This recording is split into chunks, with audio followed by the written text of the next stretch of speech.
Okay mga kamads, mga kaibigan, welcome back. So pag-uusapan po natin si Martin Romualdez at saka si Zaldico. Now, ang tanong po natin dito, bakit sila kailangang managot sa taong bayan?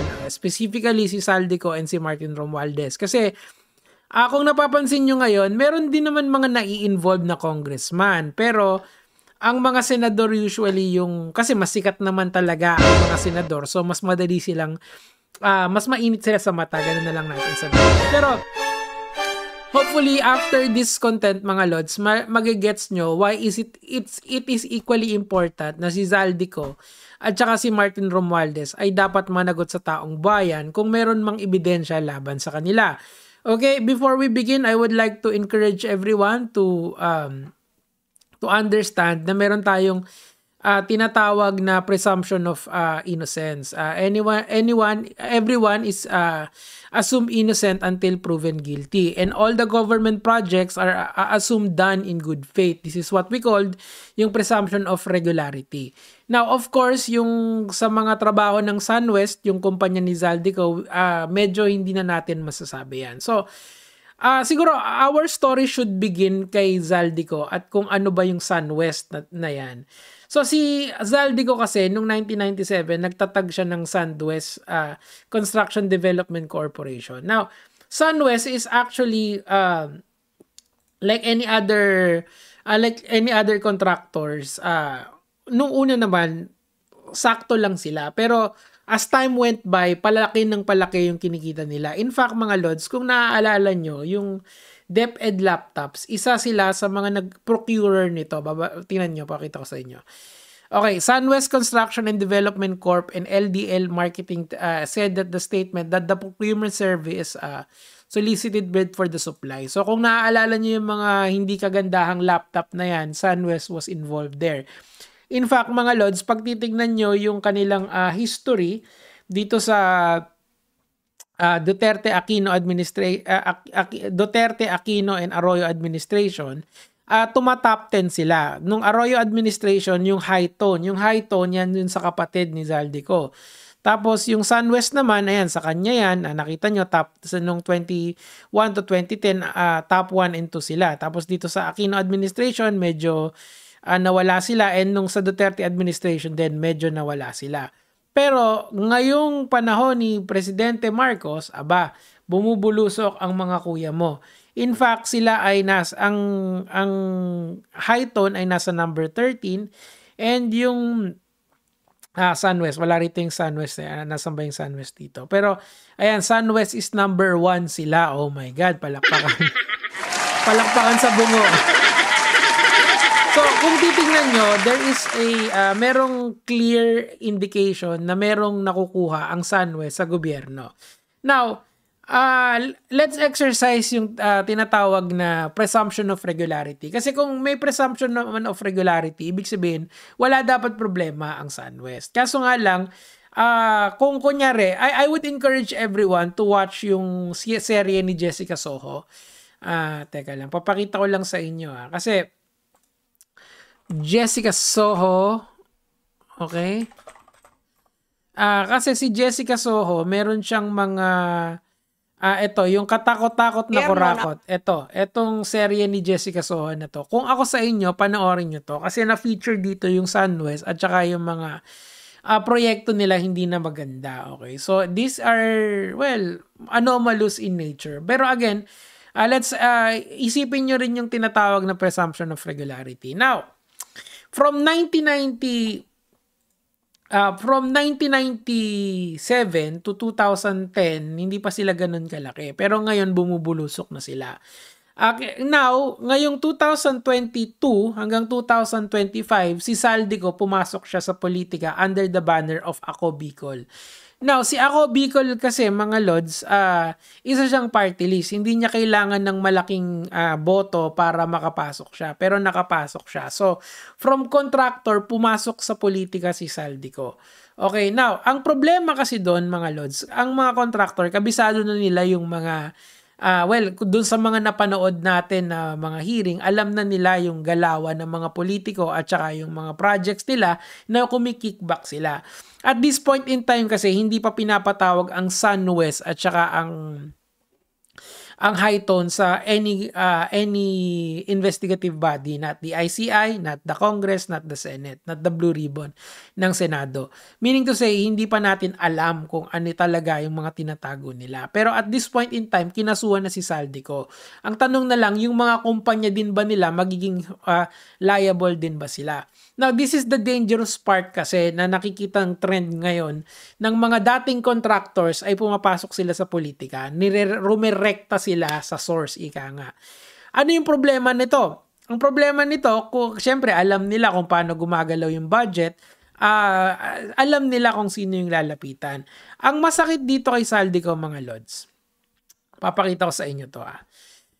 Okay, si Saldico po kasi ay siya ay yung House Appropriation Chair from 2022 to 2024. So ano ba importance ng House Appropriation Chair na yon? So kasi ang budget po natin, merong default na linalabas yung National Budget Agency natin. I forgot the name of that pero yung teka lang, titignan ko para sakto tayo sa information. Okay, kasi sa simula kasi merong yung DBM, okay? Yung DBM maglalabas sila ng default budget for the whole country. So this is scientifically based. Na kapag ito yung sinundan natin, ito yung minimum requirement sa buong bansa para mag-function siya regularly, okay?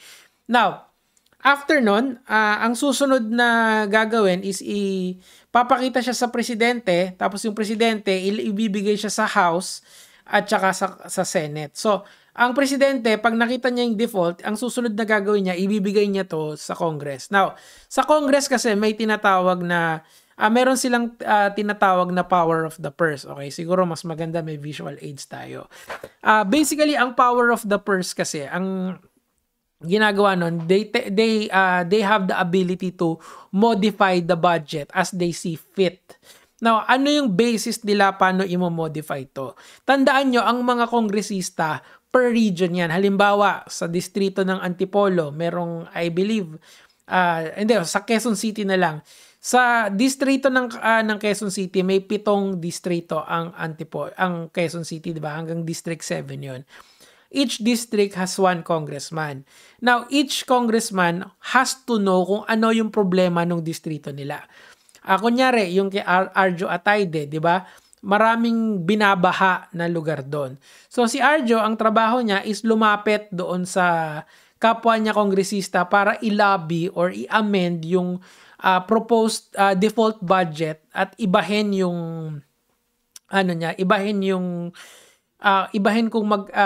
kung magkano yung allotted doon sa distrito niya. Kunyari, let's say sa District 1, ang nakasulat ay 100 pesos, pero ang totoo, ang kailangan niya is 200 pesos. So kailangan niyang ilaban sa floor, sa congressional floor na 200 pesos yung kailangan nila. Kailangan nilang ilapit yon doon sa committee that handles the modification of the default budget.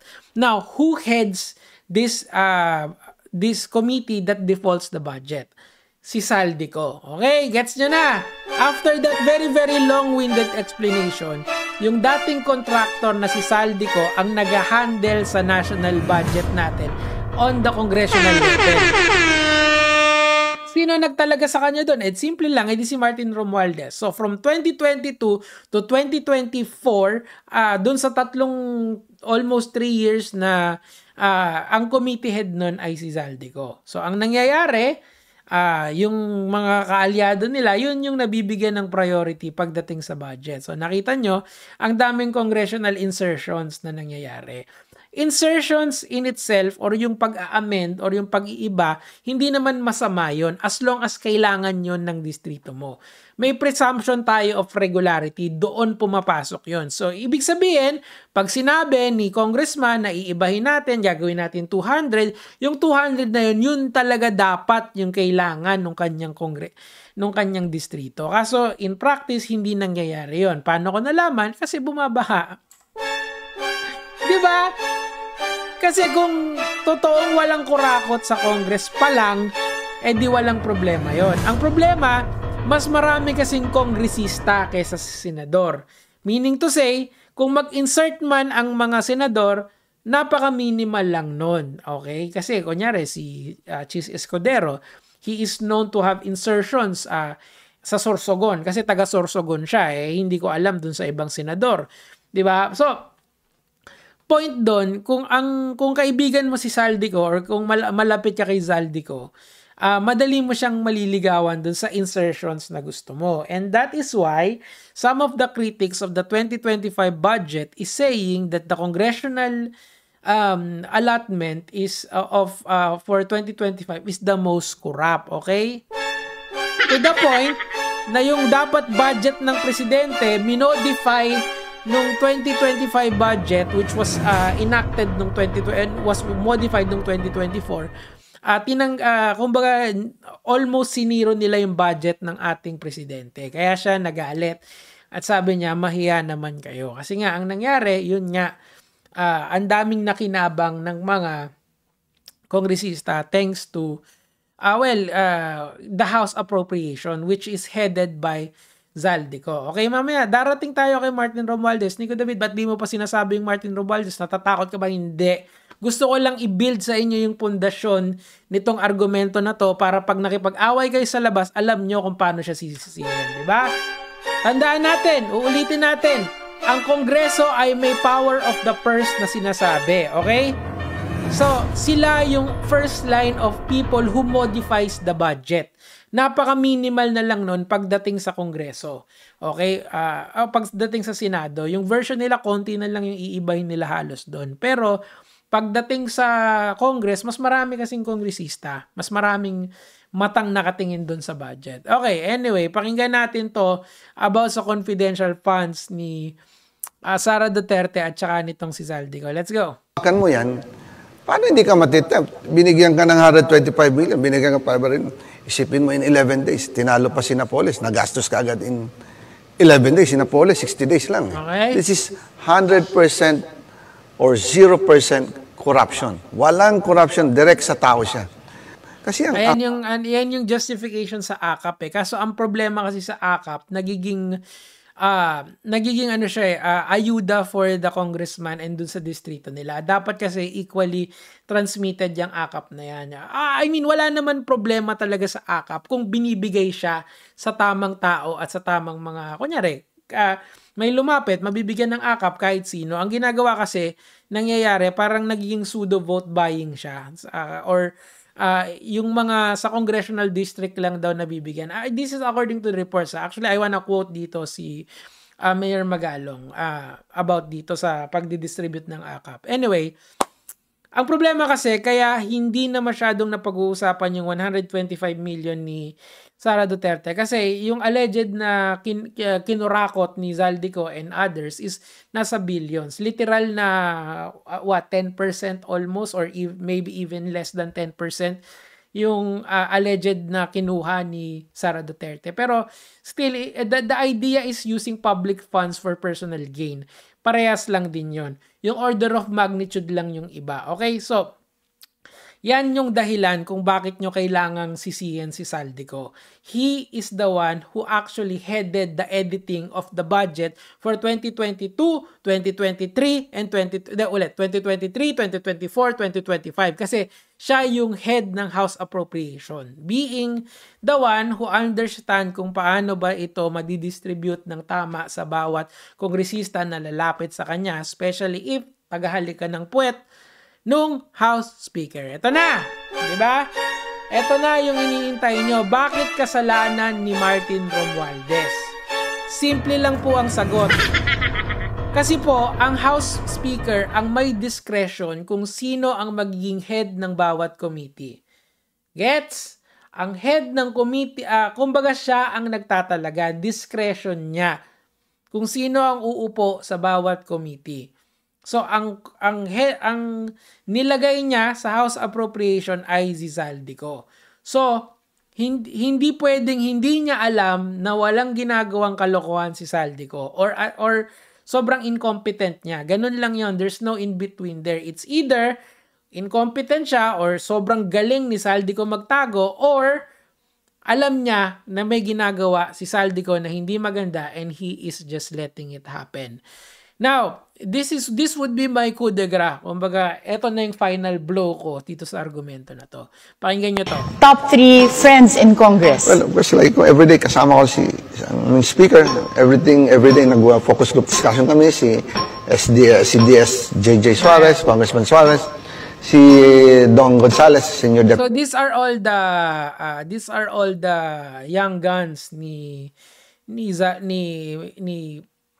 House Speaker. Sinabi niya, coming from the horse's mouth, na araw-araw niyang kasama si Zaldico. Meaning to say, dapat alam niya kung ano yung galawan ng kanyang committee head. Okay? So, the burden lies kay Martin Romualdez. So, kayo na lang ang bahalang mag-decide kung paano nyo kung paano nyo titignan to. It's either Martin Romualdez is very incompetent na sa sobrang galing, sobrang palos ni Zaldico mag-edit ng budget, hindi niya alam kung ano yung mga inedit nun. Or he is also complicit doon sa ginawa ni Zaldico na editing for in the benefit of those people na nakinabang sa 2025 budget. Tatandaan nyo, yes, there is presumption of innocence and there is presumption of regularity in our laws. But then again, pag bumaha, ramdam nyo. Yun yung ebidensya ko na masasabi ko sa inyo na kung bakit dapat nyong sisihin tong dalawang tao na to sa pagkurakot ng pera ng bayan. Yun lang naman po yung sa akin for today. Gege mga lol.